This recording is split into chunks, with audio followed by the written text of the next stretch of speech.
We don't have everything in life, but if you have Jesus, it means you have everything. வாழ்க்கையில நமக்கு எல்லாமே இல்லாம இருக்கலாம், ஆனா இயேசு கிறிஸ்து நம்மோட இருந்தார்னா எல்லாமே நமக்கு இருக்கிற மாதிரி தான்.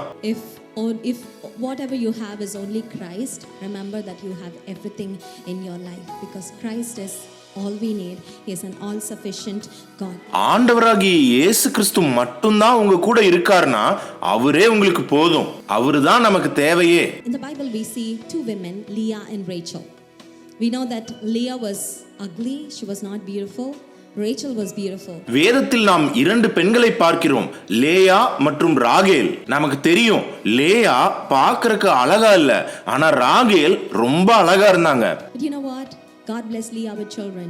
Rachel was barren. ஆனா உங்களுக்கு தெரியுமா, லேயாக்கு 10 பிள்ளைகளை கொடுத்து ஆண்டவர் அவளை ஆசீர்வதிச்சாரு.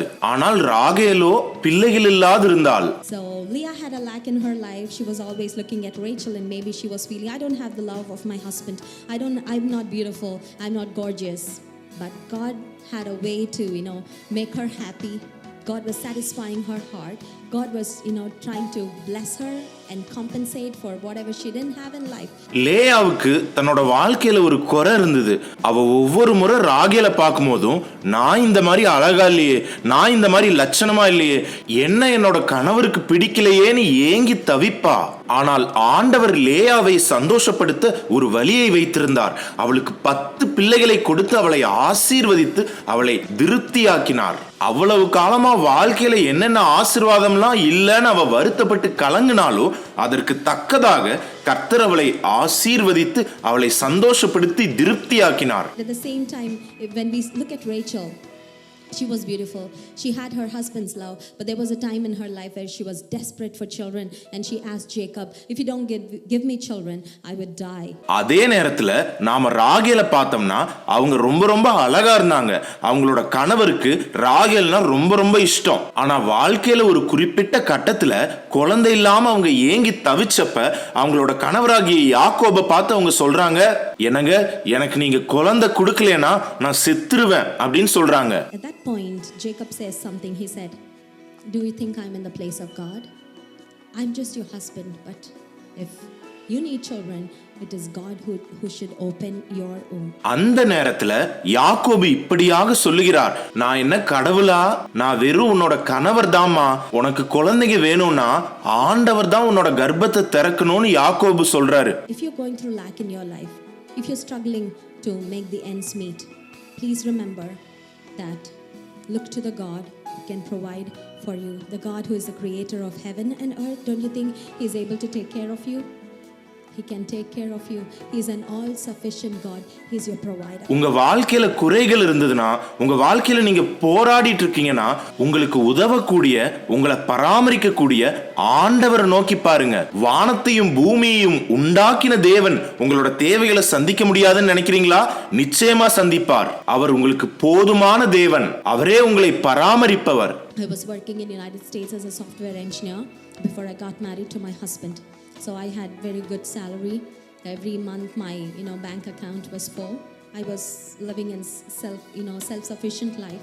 There was one point where I felt, Lord, I want to see and experience what living by faith is. You will use faith only when your wallet is empty and your bank account is empty. Otherwise you don't have to use your faith when you are in a self-sufficient stage. But when I got married to the man of God, he said one thing, if there's one thing you can be proud about me, I am a man of faith. நான் America தேசத்தில் ஒரு software இன்ஜினியராக பணிபுரிந்து வந்தேன். ஆகவே எனக்கு ரொம்ப நல்ல ஒரு சம்பளம் வந்தது. ஒவ்வொரு மாதமும் என்னோட பேங்க் அக்கவுண்ட் ஃபுல்லாவே இருக்கும். சொந்தமா என்ன நானே பாத்துக்கிற மாதிரி ஒரு போதுமான வாழ்க்கை வாழ்ந்து வந்தேன். ஆனா ஒரு கட்டத்துக்கு வந்ததுக்கு அப்புறம் நான் என்ன ஆசைப்பட்டேன்னா, ஆண்டவரே விசுவாசத்தின் மூலம் வாழ்றதுனா என்னன்னு நான் பார்க்கணும், என் வாழ்க்கையில அதை நான் அனுபவிக்கணும் என்று ஆசைப்பட்டேன். நாம எப்ப விசுவாசத்தை பயன்படுத்துவோம்னா, நம்மளோட பர்ஸ் எம்டியா இருக்கும்போது, நம்மளோட பேங்க் அக்கவுண்ட் எம்டியா இருக்கும்போது தான் நம்ம விசுவாசத்தையே பயன்படுத்துவோம். போதுமான நிலைமையில நாம இருக்கும்போது, நம்மள நாமளே சொந்தமா கவனிச்சுக்க முடியும் போது நாம நிச்சயமா விசுவாசத்தை பயன்படுத்த மாட்டோம். ஆனா இந்த தேவ மனிதரோட எனக்கு திருமணமானப்ப ஒரு விஷயத்தை அவர் சொன்னாரு. அது என்னன்னா, அம்மா ஒரு விஷயத்தை குறித்து நீ சந்தோஷப்படலாம். அது என்னன்னா, நான் விசுவாசம் நிறைந்த ஒரு மனிதன். As soon as we got married, I started experiencing, even till date, I can say we are just living by faith. திருமணமானதிலிருந்து இப்ப வரைக்கும் நான் விசுவாசத்தினால் மாத்திரமே வாழ்கிறேன். Whatever we need for that, need for that day, for that time, we know the Lord will send. எங்களுக்கு என்ன தேவை இருந்தாலும் அந்த தேவைக்கு அந்த நாள்ல அந்த நேரத்துல ஆண்டவர் எங்களுக்காக அனுப்புவாருன்னு எங்களுக்கு தெரியும். The Lord, the God who has provided for Elijah with ravens, he has been our provider. So we have not lacked anything. He is our provider. He is our provider. எலியாவை காகங்கள் மூலமாக போஷித்த அதே தேவன் எங்களையும் போஷிக்கிறார். எங்களுக்கு ஒரு நன்மையும் குறைவுபடவில்லை. ஆண்டவரே எங்களை பராமரிப்பவர், அவரே எங்களை பாதுகாப்பவர். Rather than wasting your time looking at others and feeling sad, feeling jealous, or feeling upset, look to the God who can provide for you. Look to the God who has given his life for you, the Lord who has sacrificed his life for you. Don't you think he can provide for your physical, spiritual and emotional needs? மத்தவங்களை பார்த்து கவலைப்பட்டு அங்கலாய்த்து நேரத்தை வீணடிக்கிறதை விட்டுட்டு உங்களை ஆசீர்வதிக்க கூடிய ஆண்டவரை நோக்கி பாருங்க. உங்களுக்காக சிலுவையில் தம்முடைய உயிரையே கொடுத்த, தம்மையே கிருபாதார பலியாக ஒப்பு கொடுத்த ஆண்டவரை நோக்கி பாருங்க. அவர் உங்களுடைய ஆவிக்குரிய தேவைகளை, உங்களுடைய மனரீதியான தேவைகளை, உங்களுடைய சரீர பிரகாரமான தேவைகளை நிச்சயமாக சந்திப்பார்.